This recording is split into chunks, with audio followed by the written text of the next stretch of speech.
BA द्वितीय वर्ष में पढ़ रहे प्रिय विद्यार्थियों, हम यहाँ आज उद्धव शतक क्या है, कवि का परिचय और रचना का परिचय समझ सकेंगे। उद्धव शतक दूत काव्य परंपरा में आता है।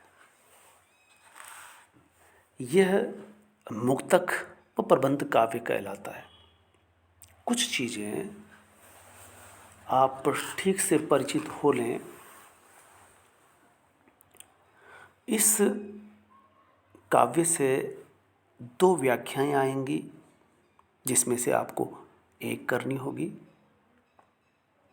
बाकी रीति काव्य से कुल 6 व्याख्याएं आपको सामने परीक्षा में दिखाई देंगी। 6 में से 3 करनी है, 4 रीति काव्य से और 2 उद्धव शतक से आनी है।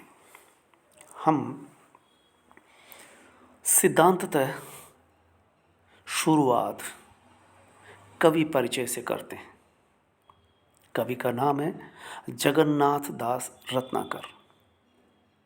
आपका जन्म सन 1866 ईस्वी में एक संपन्न वैश्य परिवार में ऐतिहासिक नगरी काशी में हुआ। आपके पिता पुरुषोत्तम दास प्रसिद्ध साहित्यकार हरिश्चंद्र के समकालीन हुआ करते थे। संयोग से उन्हीं की बिरादरी के भी थे। आपके पिताजी भी साहित्य में रुचि रखते थे।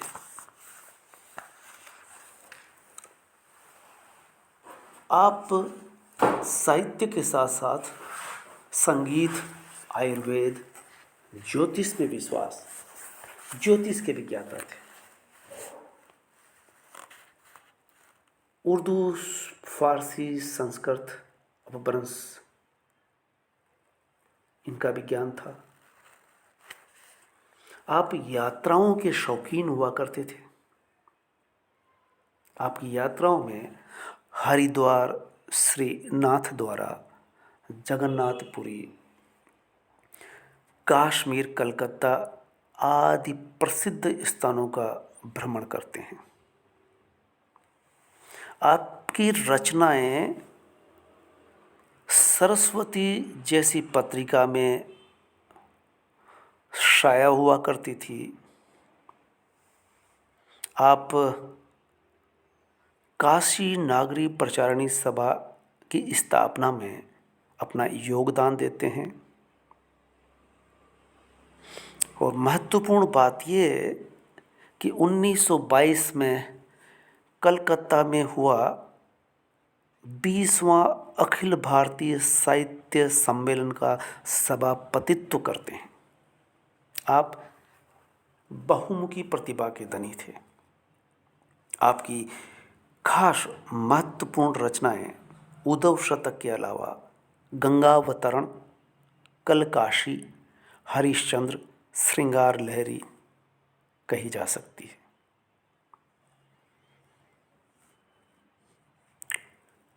आपकी एक अपूर्ण रचना सूरसागर, जिसे बाद में आचार्य नंद दुलारे वाजपेयी ने पूरा किया। कृति का परिचय भ्रमर गीत परंपरा में ये स्थान पाता है। दूत काव्य की एक भ्रमर गीत परंपरा में रचा जाता है उद्धव शतक। ये उच्च कोटि का काव्य कहलाता है। भ्रमर गीत सार सूरदास की रचना है। इसी तरह की नंददास की रचना है। तीनों इस दूत काव्य जिसमें उद्धव कृष्ण के साथ रहते रहते कृष्ण के कहने पर गोपिकाओं को समझाने के लिए उनके दूत बनकर के आते हैं। ऐसा सूरदास के ब्रह्मर गीत सार में भी है, नंददास की रचना में भी है, और आपके उद्धव शतक में भी। इस काव्य का प्रकाशन सन 1929 में होता है। ये रत्नाकर दास जी की मार्मिक अनुभूतियों का कलात्मक एवं सरस अभिव्यक्ति का उदाहरण है। इसमें 118 घनाक्षरी छंदों का प्रयोग किया गया। ये प्रबंध एवं मुक्तक दूत काव्य की कथा जो श्रीमद्भागवत के 46वें और 47वें अध्यायों से ली गई है। आप गौर करें, ये सवाल आपसे पूछा जा सकता है, परीक्षा में आ सकता है, जो 1 नंबर का है, कि इस कथा का स्रोत क्या है। तो आप बता सकते हैं श्रीमद्भागवत के 46वें और 47वें अध्याय से लिया गया है। रत्नाकर जी की भक्ति का आधार वल्लभाचार्य, माधवाचार्य और चैतन्य की समन्वित विचारधारा रही है। आप राधा कृष्ण के उपास्य मानकर वैष्णव धर्म की उदारता को लेकर चलते हैं। इस काव्य में रत्नाकर जी की दार्शनिक भक्ति भावना परिलक्षित होती है। यह उपालंब्य काव्य की विशेषताओं से ओतप्रोत है। इसे काव्य रूप की दृष्टि से अगर देखें, काव्य 2 प्रकार के माने गए, प्रबंध काव्य और मुक्तक काव्य। प्रबंध काव्य में एक कथा को आधार बनाकर काव्य की रचना की जाती है, जिसमें जीवन की घटनाओं का वर्णन एक उपयुक्त क्रम में किया जाता है, जबकि मुक्तक काव्य में कोई कथा नहीं होती और प्रत्येक छंद में एक भाव को व्यक्त किया जाता है। मुक्तक काव्य में प्रत्येक छंद प्राय स्वतंत्र होता है। प्रबंध काव्य में प्रत्येक छंद का कथा का अंग कहलाता है। जहाँ तक उद्धव शतक के काव्य रूप का प्रश्न है, ऐसा लगता है कि रत्नाकर जी ने इस काव्य की रचना मुक्तक काव्य के रूप में ही की थी।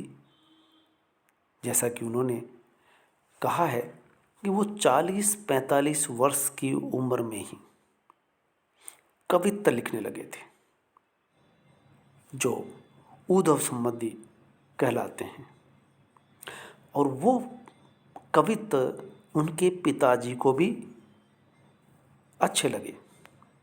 इस प्रोत्साहन से वे उद्धव विषयक 5-7 कवित्त और बना लेते हैं।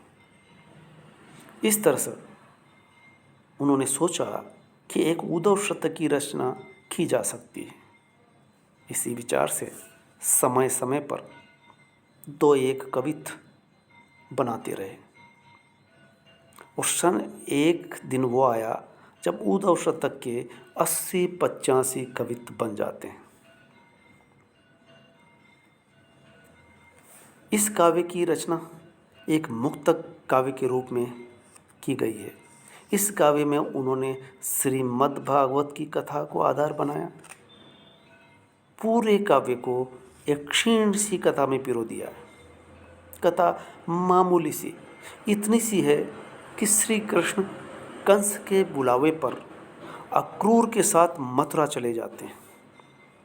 मथुरा जाने पर भी वे ब्रजवासियों को नहीं भूलते, उनके प्रेम को नहीं भुला पाते, राधा को नहीं भुला पाते, और पिता की तरह रहे यशोदा देवकी के प्रेम को नहीं भुला पाते, गोपियों के साथ की गई क्रीड़ाओं को नहीं भुला पाते।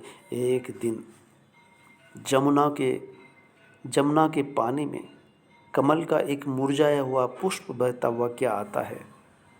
श्री कृष्ण उसे लेकर सूंघने लगते हैं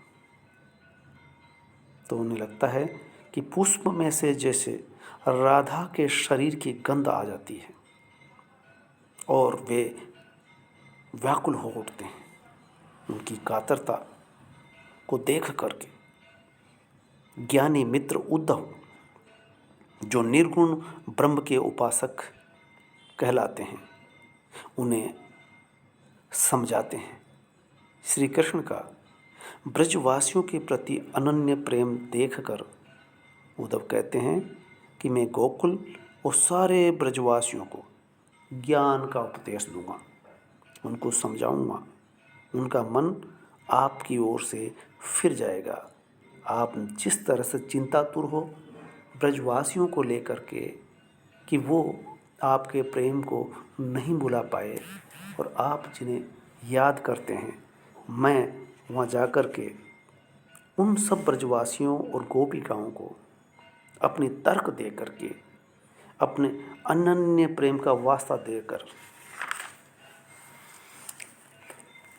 लेकिन होता ये है कि उद्धव बड़े जोश खरोश के साथ ब्रज पहुँचते हैं, लेकिन गोपिकाएं भावनामय भक्तिमय ऐसे तर्क देती है कि उद्धव भी उनके प्रेम मार्ग के उपासक बन जाते हैं और वापस मथुरा आकर श्री कृष्ण के समकक्ष ब्रजवासियों और अपनी दशा का वर्णन करते हैं। जब कृष्ण उनसे पूछते हैं कि बताओ गोपिकाओं को समझा के आए क्या, इस तरह से उद्धव शतक की कथा जो श्रीमद् भागवत के आधार पर बनती है, इस काव्य की कथा वही है जैसी सूरदास के भ्रमर गीत की है और नंददास के भंवर गीत की है। इस काव्य में एक छोटी सी घटना का वर्णन किया गया है। इस तरह से पूर्व में लिखे गए भ्रमर गीत और भंवर गीत से उद्धव शतक अलग महत्व रखता है।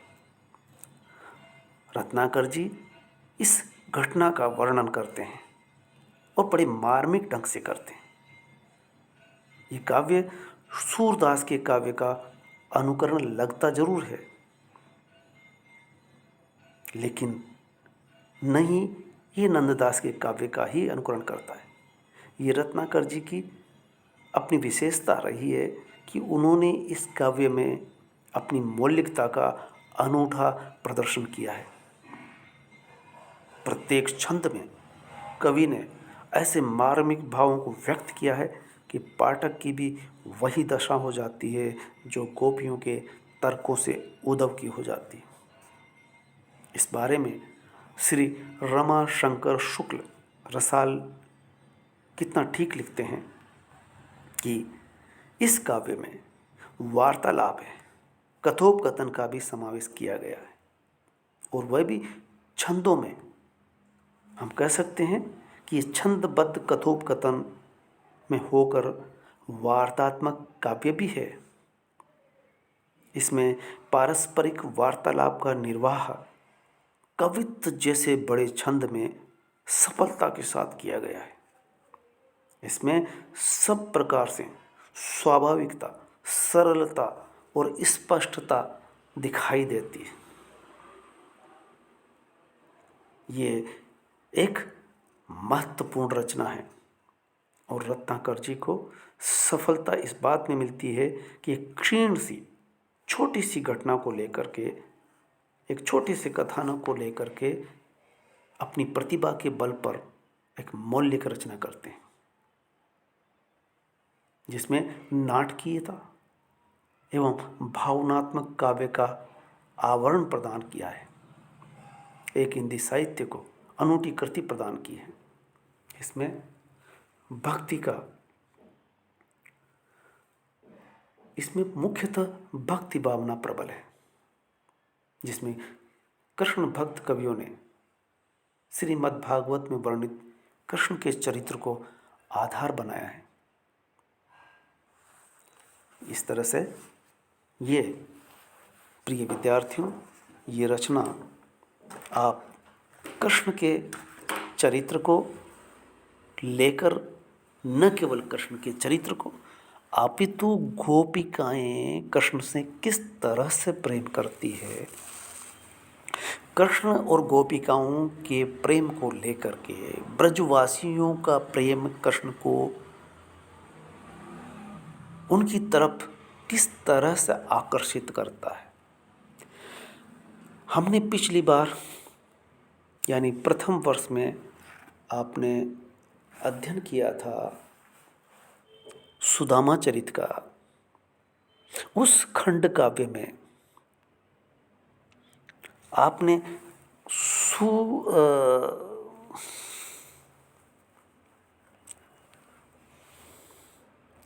सुदामा और कृष्ण की दोस्ती का एक मिसाल देखी, सुनी, समझी। कृष्ण और सुदामा की मित्रता की मिसाल विश्व में ऐसी नहीं देख सकते। यहाँ पर सुदामा के स्थान पर गोपिकाएं और ब्रजवासी है, दूसरी तरफ कृष्ण है। कृष्ण वहाँ भी दोस्ती की, मित्रता की मिसाल पेश करते हैं और यहाँ पर वे एक आराध्य के रूप में भक्तों के अंदर वो किस तरह से वास करते हैं, और भक्त जब उन्हें अगर प्रेम करते हैं तो वो भी भक्तों को कितना, किस हद तक, कहाँ तक चाहते हैं, ये उद्धव से पता चलता है जब उद्धव ये कहते हैं कि मैं गोपिकाओं को समझाऊंगा। लेकिन गोपिकाओं को समझाने जाने वाला उद्धव उस प्रेम के मर्म को समझ पाता है। वो ज्ञान मार्ग की धारा में ब्रह्म का उपासक ब्रह्म की बात करता है गोपिकाओं के बीच जाकर के कि वो कृष्ण को छोड़ें, कृष्ण को भूल जाएं। वो आम आदमी की तरह है, उन्हें ब्रह्म का उपासक होना चाहिए, ज्ञान को समझना चाहिए। तब गोपिकाएं अपने प्रेम के बल पर, कृष्ण के प्रति भक्ति भाव के बल पर वो उद्धव के ब्रह्म की धज्जियां उड़ा जाती है, और उद्धव भी उनके तर्कों को सुनकर के, उनकी भावनाओं को समझ करके अपने जो तर्क थे वो भौंतरे होते नजर आते हैं। शुरू शुरू में वो ब्रह्म की विशेषताएं बताता है, महत्व बताता है, लेकिन गोपिकाओं के सामान्य भाव प्रबल तर्कों के आगे उसका ज्ञान, जिसे थोथा ज्ञान कह सकते हैं, जैसे मूंगफली के छिलकों की तरह हल्की सी हवा आते ही उड़ जाते हैं, उस तरह से उनका ज्ञान गोपिकाओं के आगे पानी भरता नजर आता है। जब वे वापस कृष्ण के पास लौटते हैं तो वह वही नहीं रह जाते जो कृष्ण से कह करके गए थे ब्रज के लिए। जब ब्रज से वो गोपिकाओं से मिल कर के लौटते हैं तब वो भी एक भक्त होकर के लौटते हैं। वो कृष्ण उसे देखते हैं, सिर्फ कृष्ण देखते ही रह जाते हैं। कृष्ण का मकसद भी यही था। ये कहें कि जगन्नाथ दास का एक उस भक्ति की धारा को बताना है उद्धव के द्वारा कि उद्धव जैसे ज्ञान मार्गी नहीं समझ पाते भक्ति को, और वो कृष्ण के पास रह करके भी उस चीज़ से अछूते रह जाते हैं। वो कृष्ण इसी बात को समझाने के लिए या कवि उद्धव के बहाने अपनी एक विचारधारा, जो भक्ति की प्रबलता है, भावना की प्रबलता है, उसको यहाँ प्रतिपादित करते हैं। इस तरह से रत्नाकर दास का एक जो मकसद है, विचार है, विचारधारा है, उसे वो स्पष्टतः सरल शब्दों में गोपिकाओं की भावनाओं के आधार पर सहारा लेकर के समझा सकते हैं। पाठक इसे पढ़ते हुए उद्धव की स्थिति को देखते हुए गोपिकाओं की परड़े को भारी पा करके अंदाज़ा लगा लेते हैं कि भक्ति ब्रह्म के उपासक, ब्रह्म की उपासना करना भक्ति करने वालों के लिए उपयोगी नहीं है। धन्यवाद। आप देखते रहें, सुनते रहें। अगर आपकी कोई जिज्ञासा हो, प्रश्न हो, उसे भी आप वीडियो सुनने के बाद टिप्पणी कर सकते हैं, बता सकते हैं। लेकिन सुनने के बाद इसे सब्सक्राइब करना न भूलें। पुनः धन्यवाद।